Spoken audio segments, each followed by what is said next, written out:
Today we're going to be using a slow cooker. And as anybody who's used a slow cooker before knows, it's a great time-saving device. And today's recipe is Tex-Mex beef and sweet potato stew.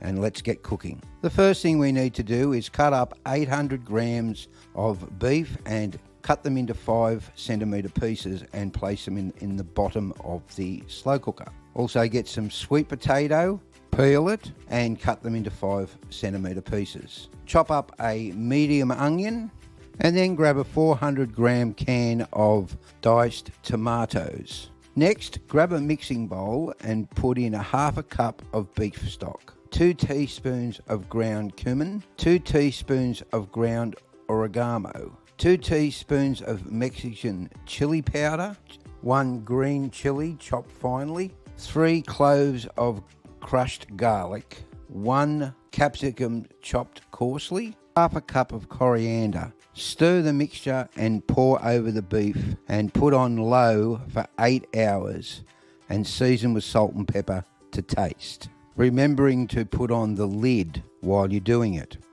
Now at around the 7.5 hour mark, you turn around and you put in some sour cream and then another half a cup of coriander and cook for another half an hour. You can serve this with mashed potato, with rice, and you can also put it in the freezer and freeze it. This particular recipe will serve 4 people, so if you're just cooking it for yourself, then there's 4 nights' meals. You've been listening to Philip's Cooking Recipes, and you'll see up in the right-hand corner one of my other videos, so click on that. Also, don't forget to like, share, and subscribe.